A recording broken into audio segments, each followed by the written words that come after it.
This is Delhi. Please stand by for our next broadcast. This is All India Radio. We now bring to you the recording of today's proceedings during the question hour in the Rajya Sabha. ये आकाशवाणी है. अभी आप आज राज्य सभा में प्रश्नकाल के दौरान हुए कार्रवाई की रिकॉर्डिंग सुनेंगे. माननीय सभासदों, माननीय सभापति जी. Question number 136, lieutenant general doctor D.P. Vats. Question number 136 by Lieutenant General Dr. D.P. Vats, retired. Will the Minister of Heavy Industries and Public Enterprises be pleased to state: A. The steps taken by the government to promote electric vehicles in view of the limited reserves of oil and natural gas in the country. B. The details of the subsidy being provided to every buyer on the purchase of an electric vehicle. C. The details of the changes being made to increase the power of battery of electric vehicles. And D. Whether government proposes to make a separate lane for electric vehicles, and if so, the details thereof. Dr. Mahendranath Pandey, Minister of Heavy Industries and Public Enterprises. Heavy industry. For supplementary. Sir, what are the question hour है. माननीय सदस्य अपनी seat पर जाइए. आपका our है. Question चलने being दीजिए. made by the government to increase the investment of foreign companies to make India a global hub in manufacturing of electric vehicles. मंत्री जी.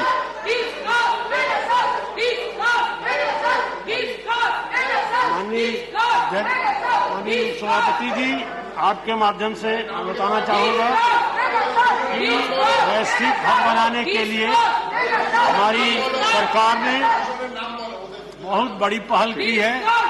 इसके लिए फेम 1 में 895 करोड़ रुपए के प्रावधान किए गए थे. फेम 2 में 10,000 करोड़ रुपए के प्रावधान किए गए. और इसके साथ साथ चूंकि ई व्हीकल में इलेक्ट्रिक बैटरी ACC बैटरी की अपरिहार्यता है और ये बैटरी अभी तक विदेशों से आयात हो रही है. इसके लिए अभी PLI स्कीम में एक बहुत बड़ा परिव्यय 18,100 करोड़ का परिव्यय रखा गया है, जिससे भारत में ही आत्मनिर्भर भारत अभियान के तहत ACC बैटरीज बनेगी और इसकी बहुत अच्छी 2 पहिया वाहन, जिसमें भारत बहुत बड़ा दुनिया का सबसे बड़ा निर्माता है, उसमें 2 पहिया वाहन में बहुत तेजी से इसमें प्रगति हो रही है. दूसरा सप्लीमेंट्री. सभापति जी, आपके माध्यम से मैं पूछना चाहता हूं कि जो फॉसिल फ्यूल है, डीजल और पेट्रोल व्हीकल्स, प्रश्न और उत्तर के अलावा कोई और चीज रिकॉर्ड पे नहीं आ रही है. पोल्यूशन का कारण है बड़े शहरों में जैसे दिल्ली में, उनके लिए कोई डिसइंसेंटिव दिया जा रहा है और इलेक्ट्रिक व्हीकल्स को बढ़ाने के लिए जो इंसेंटिव्स हैं उनका जो है ये डीजल व्हीकल्स और पेट्रोल व्हीकल्स का क्या इलेक्ट्रिक व्हीकल्स मुकाबला ले लेंगे? Thank you. माननीय मंत्री जी. माननीय सदस्य का प्रश्न बड़ा महत्वपूर्ण है. ये उन्होंने जो सवाल उठाया है, सरकार के ये ध्यान में आया है. अंतर्दहन इंजनों की जो गाड़ियां थी, उनके और इनके लागत में बड़ा अंतर था. इसी को कम करने के लिए सरकार ने प्रोत्साहन देने की योजना बनाई. उस योजना में हाल के दिनों में उनका इंसेंटिव बढ़ाया गया. जहां हम ई व्हीकल पर प्रति किलोवाट 2 पहिया वाहन का 10,000 रुपए का प्रोत्साहन देते थे, वहां प्रति किलोवाट 15,000 किया है. इसी तरह 2 पहिया वाहनों पर हमने उसका प्रोत्साहन बढ़ाया है. 4 पहिया वाहनों पर उसका परिणाम में आया है कि अब अंतर्दहन मुंजन के जो मूल्य है, ये जो इनकम्बेंट इंजनों का, पेट्रोल डीजल का, जब ये छूट हम दे रहे हैं तो उसकी लागत उनके बराबर हो जा रही है. तो अब अचीवमेंट हो रहा है.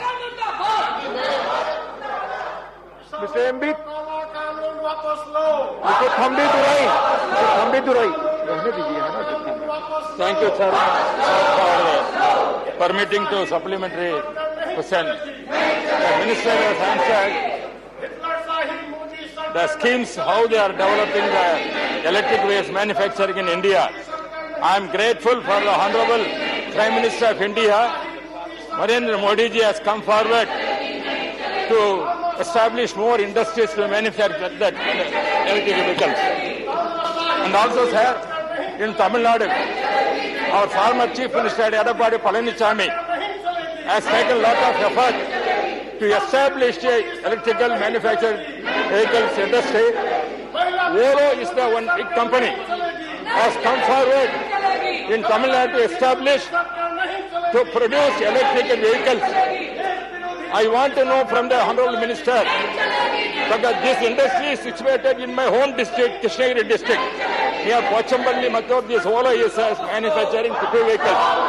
I want to know the Minister, what are the incentives you are going to give for establishing this industry and also giving employment for the local people, because the employment is more important.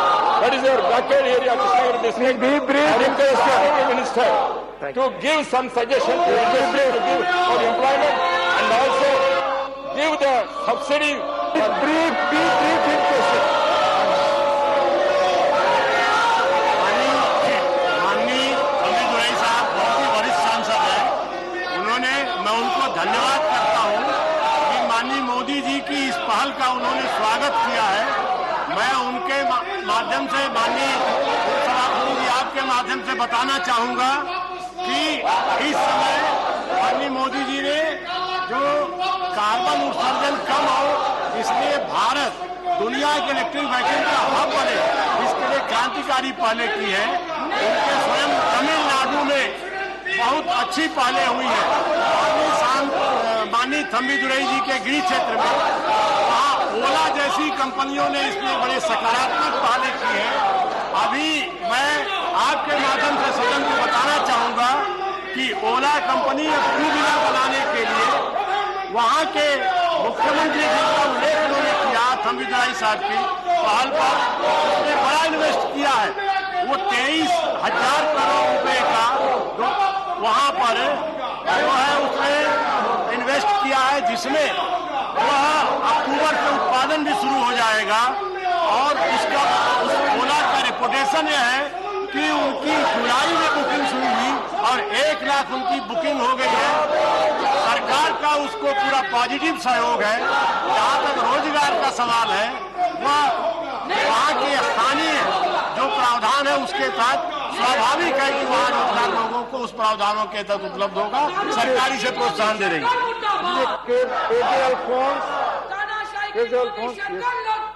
Sir, I would like to know from the government, while they have taken great initiative to set up electric manufacturing plants in India, and so the electric vehicles will be produced, what is the roadmap for setting up charging stations? Because that is going to be the most important infrastructure which is going to be necessary.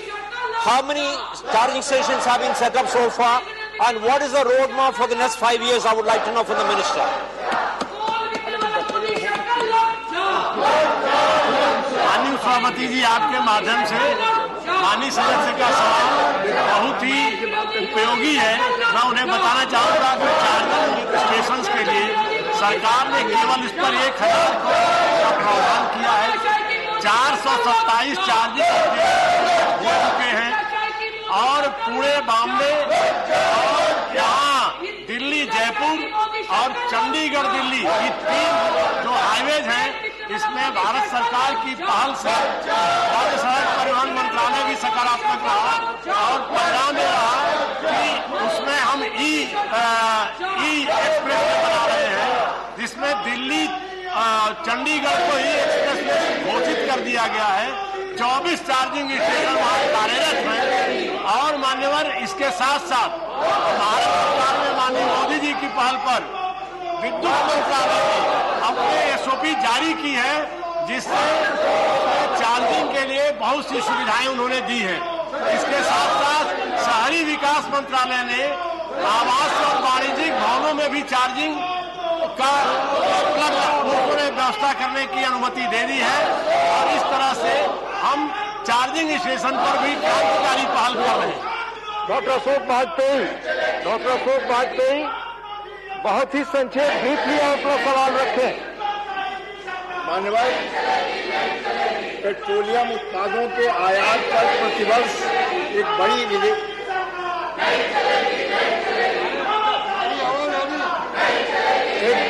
बड़ी विदेशी मुद्रा हर वर्ष खर्च करनी पड़ती है।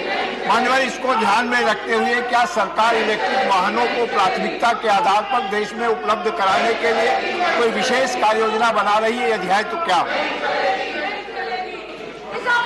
मैं आपके माध्यम से माननीय सदस्य को बता देता हूं, फेम इंडिया 1 और उसके बाद उसके अनुभवों से फेम इंडिया 2 यही विशेष कार्य है, जिसमें मैंने पहले ही सदन को अवगत कराया कि हम उसमें दो पहिया वाहनों को प्रति किलोवाट 15,000 का उनसे इंसेंटिव दे रहे हैं और पहिया वाहन इन पर 20,000 रुपया प्रति किलोवाट का और इलेक्ट्रिक बसों को 40% में हम दे रहे हैं 2 करोड़ की लागत की बसों पर। इसके साथ चार्जिंग स्टेशन की पहल कर रहे हैं और निश्चित तौर से माननीय सदस्य ने जो चिंता जाहिर की है वह इससे हमारी पेट्रोल की आयात के खर्चे बचेंगे और माननीय मोदी जी की इस पहल से हमारा स्वयं का आत्मनिर्भर भारत अभियान आगे बढ़ेगा और हम 2 लाख से 2.5 लाख करोड़ की हम पेट्रोल और डीजल की आयात की बचत कर सकेंगे। इस पर हमारी पहले कारगर दिशा में कार्यरत है। Question number 137 Shri Kanak मेदला Ravindra Kumar. Question number 137 by Shri Kanak Medala Ravindra Kumar. Will the Minister of Jal Shakti be pleased to state A. Whether government had formulated any separate package under rehabilitation and resettlement scheme for the Adivasis and Dalit families who have been affected by the Polavaram Irrigation Project PIP. B. If so, the details thereof. And C. If not, the reasons therefore. Shri Gajendra Singh Shekhawat, Minister of Jal Shakti.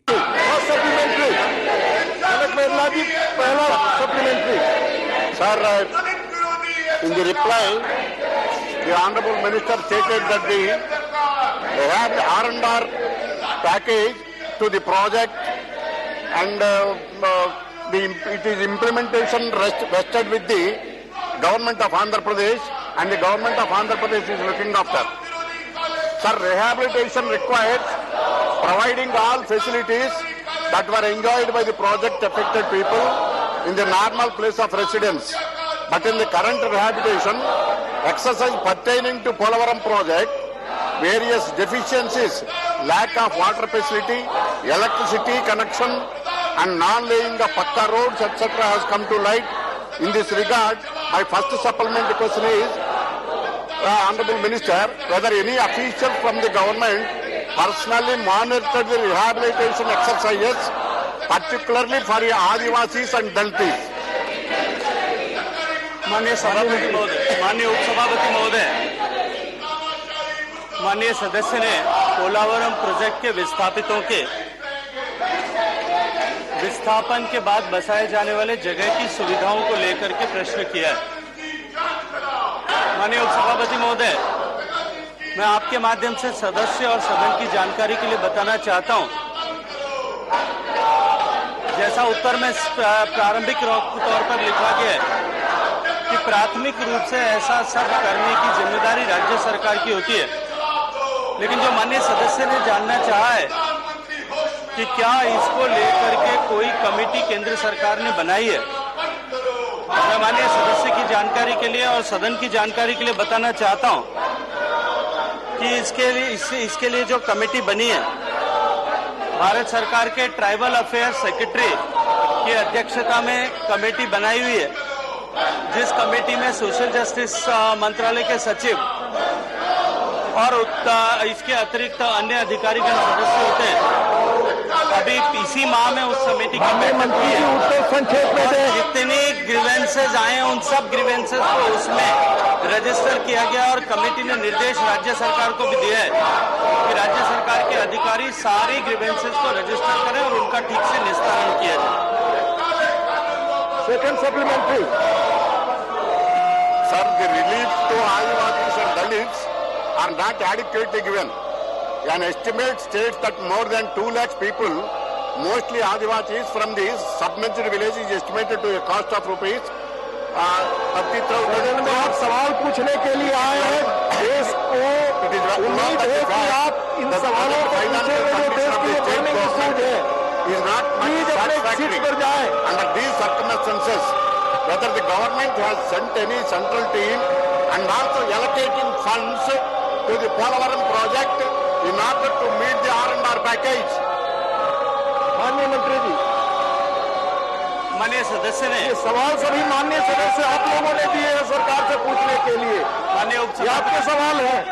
माननीय उपसभापति महोदय, माननीय सदस्य ने R&R package के यथेष्ट न होने के लिए, समुचित न होने के बारे में विषय का प्रश्न रखा है। पिछले प्रश्न में भी माननीय सदस्य ने कहा था कि वहाँ कम्युनिटीज का निर्माण नहीं हुआ है। कम्युनिटीज की एक लंबी सूची, मंदिर से लेकर के पूजा स्थलों से लेकर के school building, anganwadi centre, community hall, ग्राम panchayat building, veterinary hospital, GCC store, shopping complex, post office, primary health centre, bus shelter, fertiliser store, library से लेते हुए डंपिंग यार्ड तक सारी सुविधाएं उन जो है नए हैबिटेशंस में क्रिएट करने का काम किया गया। जहां तक कंपनसेशन की राशि का प्रश्न है, मैं माननीय सदस्य की जानकारी के लिए बताना चाहता हूं कि जो लैंड एक्विजिशन एक्ट 2013 के अनुरूप जो व्यवस्था की गई है, उस व्यवस्था के अतिरिक्त भी आंध्र प्रदेश सरकार ने प्रत्येक डिस्प्लेस होने वाली फैमिली, क्योंकि 2013 का एक्विजिशन एक्ट ये कहता है कि उसको समान मात्रा में भूमि अप टू 2.5 एकड़ देना आवश्यक है। समान मात्रा में एरेबल लैंड देने के साथ साथ में उसे 10 लाख रुपए प्रति परिवार पुनर्वास पैकेज जो है आंध्र प्रदेश सरकार ने घोषित किया है। और मैं ये मानता हूँ कि अगर 10 लाख रुपए प्रति परिवार को दिया जाता है और साथ में उसके R&R की सारी व्यवस्थाएं सरकार करती है, तो ये एक अत्यंत लाभकारी पैकेज ट्राइबल फैमिलीज के लिए होने वाला है। माननीय प्रसन्नाचार्य जी, माननीय प्रसन्नाचार्य जी,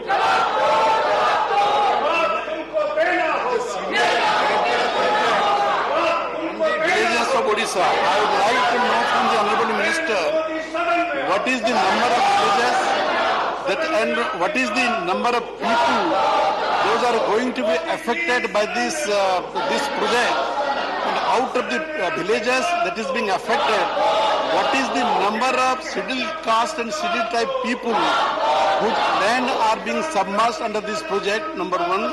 And sir, I would like to know from the Honorable Minister whether Government of India has prepared a special package for the rehabilitation and resettlement of the affected people of Odisha due to the Polavaram project. And sir, will the minister be kind enough to say whether under the PESA Act the Gram Sabha has been held in those areas and the opinion of the concerned villagers in Odisha have been taken about the rehabilitation and resettlement.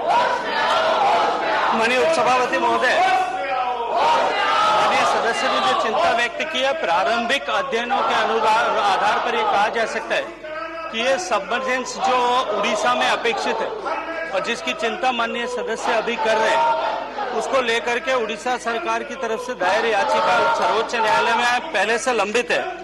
और जो उड़ीसा, छत्तीसगढ़ और तेलंगाना तीनों ही राज्यों ने अपनी अपनी तरफ से सुप्रीम कोर्ट में याचिकाएं दायर की हैं, जिसमें estimation of design flood, backwater studies और एनवायरमेंटल क्लियरेंस को चैलेंज किया गया है। मुझे लगता है कि ये मैटर क्योंकि सब्सिडाइज है, इसके लिए इसके बारे में यहाँ किसी तरह की टिप्पणी करना समीचीन नहीं है। CBL Narasimha Rao,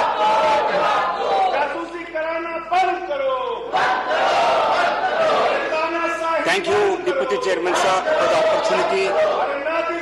I would like to first thank the Honorable Prime Minister Narendra Modi ji and Honorable Minister Shekhawat ji for releasing more than 11,200 crores for Polavaram project for the Polavaram project so far. And recently, a team of our party leadership visited the Polavaram project, and displaced people have certain grievances with the state government, and therefore I would like to request the Honorable Minister to pay a visit to Polavaram project at his early convenience, and also consider shifting Polavaram Project Authority from Hyderabad to Rajahmundry so that the displaced and other people can approach the PPA with their grievances. Thank you, sir. माननीय उपसभापति महोदय, मैं सदस्य का धन्यवाद करना चाहता हूं कि माननीय सदस्य ने माननीय प्रधानमंत्री जी ने पोलावरम प्रोजेक्ट को नेशनल प्रोजेक्ट डिक्लेयर करने के बाद में आंध्र प्रदेश रीऑर्गेनाइजेशन एक्ट की मंशा के अनुरूप इस प्रोजेक्ट को शीघ्रता के साथ में पूरा किया जा सके, इस दृष्टि से पोलावरम प्रोजेक्ट को राज्य सरकार द्वारा बिल सबमिट किए जाने के तुरंत साथ ही अनुदान राशि जो है वो प्रोवाइड किए। जहाँ तक माननीय सदस्य का पोलावरम प्रोजेक्ट अथॉरिटी के शिफ्ट करने का प्रयास का प्रश्न है, मैं माननीय सदस्य को ये जानकारी देना चाहता हूँ, आप सबके आपके माध्यम से सदन को ये जानकारी देना चाहता हूँ कि ऐसा प्रस्ताव मेरे मंत्रालय में विचाराधीन है और शीघ्र ही इस पर सकारात्मक निर्णय मंत्रालय करने की दिशा में आगे बढ़ रहे हैं। मैं माननीय सदस्य को इस बात का भी विश्वास दिलाता हूँ कि सदन की कार्रवाई सदन का खत्म होने के बाद में शीघ्र हम इस जो है पोलावरम प्रोजेक्ट का एक बार वहां जाकर के निरीक्षण करें। Question number 138, Shri Kailash Soni. Question number 138 by Shri Kailash Soni. Will the Minister of Jal Shakti be pleased to state A. The status of the construction of a dam for a proposed small irrigation scheme under the Babai Chichali development block of Narsinghpur district at Madhya Pradesh. B. By when the work would start. And C. The reasons for not starting the work. Shri Gajendra Singh Shekhawat, Minister of Jal Shakti. मंत्री जी यह बताने की कृपा करेंगे मध्य प्रदेश के नरसिंहपुर जिले के बाबई चिचली विकास खंड के अंतर्गत प्रस्तावित लघु सिंचाई योजना के लिए बांध के निर्माण की स्थिति क्या है, यह कार्य कब तक प्रारंभ होगा और इस कार्य के प्रारंभ न होने के क्या कारण है। माननीय उपसभापति महोदय, माननीय सदस्य के प्रश्न का समुचित उत्तर लिखित में सदन के पटल पर रखा गया है। प्राथमिक तौर पर जल राज्यों की जिम्मेदारी होने के कारण से राज्य सरकारें ही अपने स्तर पर प्रोजेक्ट्स को कैनवस जो है वो डिजाइन करने का, उनको इम्प्लीमेंट करने का काम करती हैं। राज्य सरकार की तरफ से नरसिंहपुर में किसी भी तरह का कोई एसएमआई प्रोजेक्ट बनाए जाने के प्रस्ताव अभी भारत सरकार में किसी भी स्तर पर लंबित नहीं है। इसके अतिरिक्त मैंने उत्तर में भी माननीय सदस्य की जानकारी के लिए कहा है कि एक शक्कर पैंच लिंक जॉइंट प्रोजेक्ट जरूर जो नरसिंहपुर में जिले में होने वाला है वो प्रस्तावित है। उसके ऊपर नर्मदा वैली डेवलपमेंट अथॉरिटी ने उस प्रोजेक्ट को एक बार रिवाइज कॉस्ट एस्टिमेट के साथ में उसे नए प्राइस लेवल पर इंक्लूड करके एडिशनल कंपोनेंट्स के इंक्लूड करते हुए उसके ऊपर अभी विचार करने के लिए रखा हुआ है। सेकंड सप्लीमेंट्री सोनी जी, क्या मंत्री जी ये बताने की कृपा करेंगे कि इसमें कोई पन बिजली योजना भी प्रस्तावित है क्या? अभी ये प्रोजेक्ट भारत सरकार के स्तर पर समीक्षा के लिए अभी पटल पर नहीं आया है कि इस बारे में मैं उत्तर देना अभी समुचित नहीं होगा। एक बार ये अभी डीपीआर के स्टेज पर है, एक बार डीपीआर बन जाती है उसके बाद में मैं इसमें किसी तरह का ठोस उत्तर माननीय सदस्य को दे सकने में सक्षम हूँ। मिस्टर राकेश सिन्हा, माननीय राकेश सिन्हा।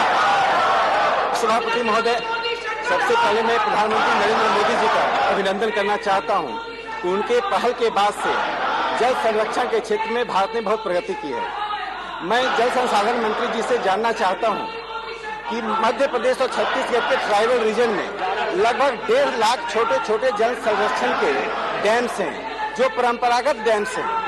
उन डैम्स को रिवाइव करके हम जल संरक्षण कर सकते हैं परंपरागत ढंग से। खास करके बरसात के सीजन में जो पानी आता है जो बेकार चला जाता है, तो उन परंपरागत डैम्स को रिवाइव करने के लिए सरकार क्या पहल कर रही है और कितनी जल्दी उनको रिवाइव किया जा सकता है? धन्यवाद। माननीय उपसभापति महोदय,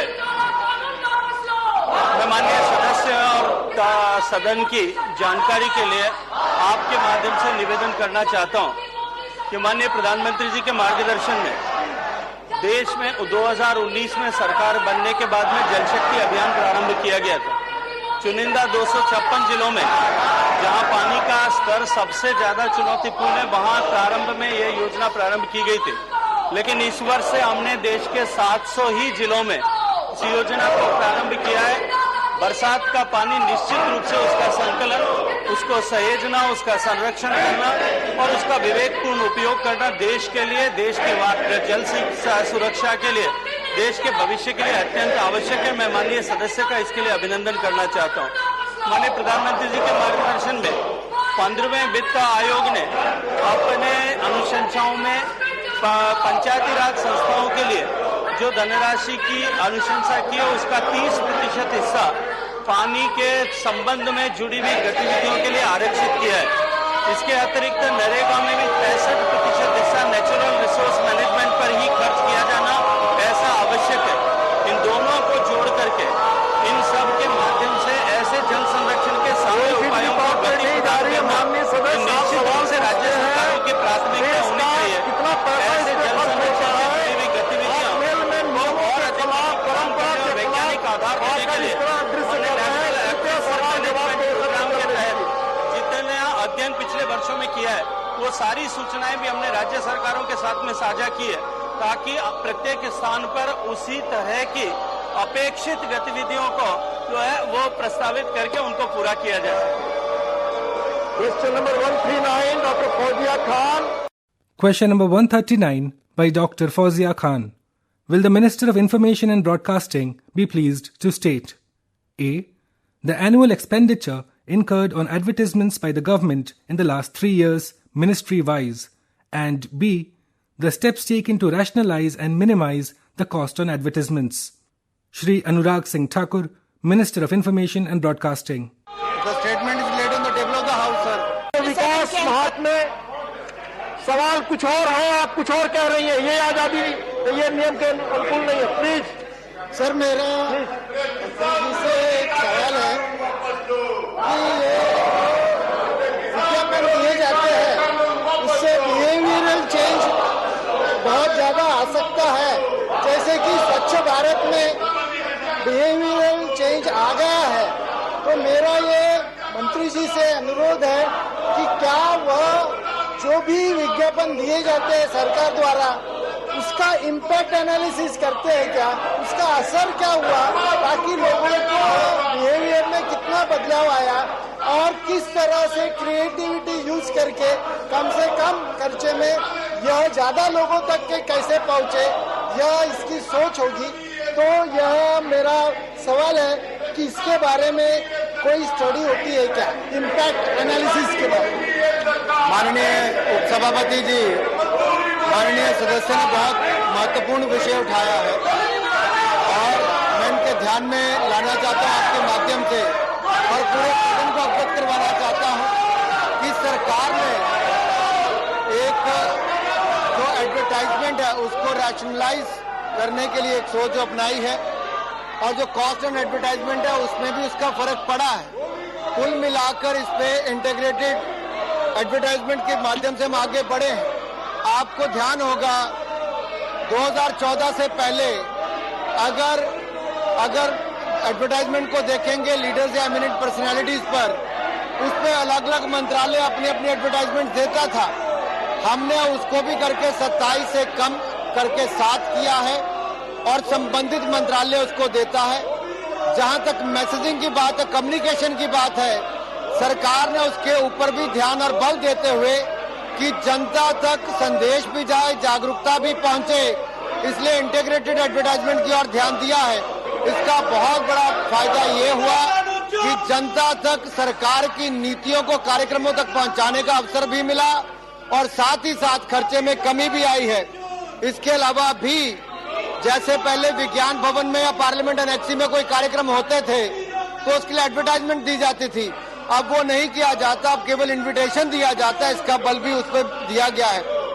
जो नॉन कम्युनिकेशन एडवर्टाइजमेंट है, जैसे टेंडर है, जॉब के लिए बाकी सब है, उसको भी हमने छोटा, बिल्कुल छोटा करके दिया है और उसमें पोर्टल का बीच में डिटेल्स दे दी जाती ताकि उस पर जाके अपनी डिटेल्स को देख सकें। तो इसका फायदा ये हुआ है कि सरकार का खर्चा कम जरूर हुआ, लेकिन जानकारी पूरी मिली और पहले से बेहतर मैसेजिंग, यानी कि सरकार ने कम्युनिकेशन के ऊपर बेहतर काम किया है और नॉन कम्युनिकेशन के ऊपर अपना खर्चा कम करने का काम किया है।